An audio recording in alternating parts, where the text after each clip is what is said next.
Bom, na última semana, uma série de debates envolvendo o tema da educação pública como um todo, mas especialmente da educação superior pública, chamaram a atenção do país inteiro e mobilizaram a opinião pública como um todo. Como tudo isso começou? No dia 26 de abril, o presidente Jair Messias Bolsonaro, veio a público e ao seu Twitter anunciar a descentralização voltada para os recursos das áreas das humanidades nas universidades públicas brasileiras. Segundo o presidente e o seu ministro, o objetivo era focar em áreas que dariam supostamente um retorno imediato ao contribuinte. Tirando todo o debate sobre a utilidade ou não das ciências humanas, sobre a finalidade do dinheiro do contribuinte, sobre os critérios adotados pelo governo para anunciar essa descentralização de recursos, sobre qual é o conceito de descentralização desses recursos, uma série de especialistas vieram a público e se levantaram contra o que para eles seria uma medida totalmente arbitrária anunciada pelo Ministério e pelo Executivo como um todo. Esses mesmos especialistas lembravam que o artigo 207 da Constituição, na verdade, versa sobre a autonomia das próprias comunidades acadêmicas em saberem onde vão realocar os recursos destinados pelo MEC. Então, nessa perspectiva, não caberia ao Ministério nem ao presidente decidirem de que forma as universidades vão gastar os seus recursos. Depois de todos os protestos, de todas as admoestações de especialistas como um todo, o governo parece dar um passo atrás e anuncia no dia 30 do último mês que, na verdade, faria um corte de 30% de universidades como a UFBA, como a UNB e a UF. Perguntado ao ministro pelo jornal Estado de São Paulo qual seria o critério para os cortes anunciados, o ministro disse que faria um corte nas universidades que não estivessem apresentando um rendimento acadêmico esperado e especialmente naquelas em que estivessem promovendo um processo de balbúrdia. Mais uma vez, é claro, aí tem todo um debate sobre o que o ministro considera balbúrdia, na verdade, e sobre também a posição no ranking dessas universidades como as melhores universidades do mundo, entre as principais universidades do mundo e entre as melhores do Brasil. O ministro parece retroceder mais uma vez, dar mais um passo atrás e, na verdade, ele vai e anuncia um corte de 30% generalizado a todas as universidades públicas do país, federais, é claro. O argumento fundamental do ministro é que, na verdade, um estudante de universidade pública custaria o equivalente a 10 estudantes do ensino básico. Só que, de anteontem para ontem, o ministro anuncia também um corte da ordem de 2 bilhões no ensino básico.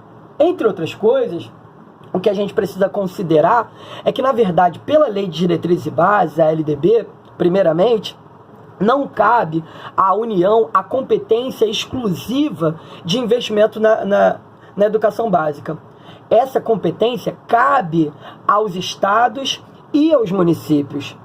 Não menos importante, cabe destacar a contradição do ministro, que num dia anuncia como argumento um corte na educação pública para o investimento na educação básica e no outro anuncia um corte também na educação básica. A primeira coisa que eu acho que a gente pode se questionar é a respeito de qual a finalidade desses cortes, né? Na verdade. Esses cortes eles servem para quê? Se nós temos uma dívida, nós vamos pagar essa dívida a quem? Quanto se deve? Eu acho que esses são os elementos fundamentais para iniciar um debate. Mas, para além disso, eu queria que vocês entendessem de uma maneira geral como esses recursos que foram anunciados, a sua retirada, como eles são distribuídos dentro da universidade pública. Então, a primeira pergunta é: de onde vêm os recursos para a universidade pública federal? Primeiro que a gente tem que colocar é que, basicamente, toda a verba das universidades públicas federais vem do Ministério da Educação.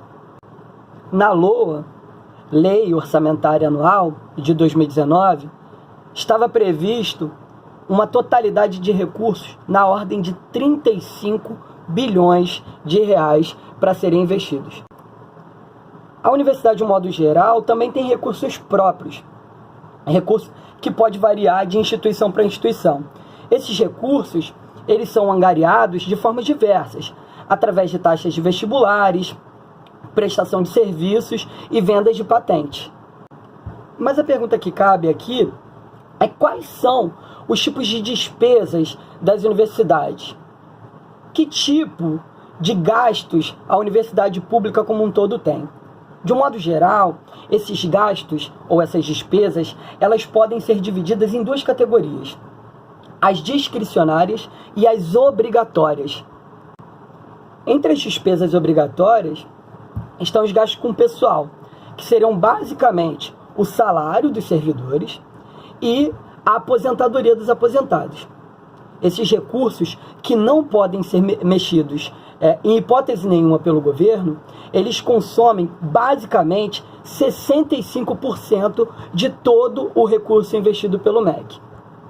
Já os gastos discricionários são todos aqueles que não são obrigatórios e podem sofrer cortes. Entre eles, despesas com conta de luz, água, internet, manutenção da universidade, bolsas de incentivo à pesquisa, etc, etc. E não menos importante, as despesas com obras, para manutenção dos campos. E é interessante perceber, porque é justamente essa parte da verba, as verbas discricionárias, que o MEC anunciou que vai fazer um corte drástico. Sabendo que o total de recursos anunciados pelo MEC no ano de 2019 vai ser consumido com custeio do pessoal, ou seja, com salário e aposentadoria, fica claro que o corte de verbas, na verdade, vai atacar somente o quê? Somente a estrutura da universidade como um todo. É um ataque deliberado contra a pesquisa no país.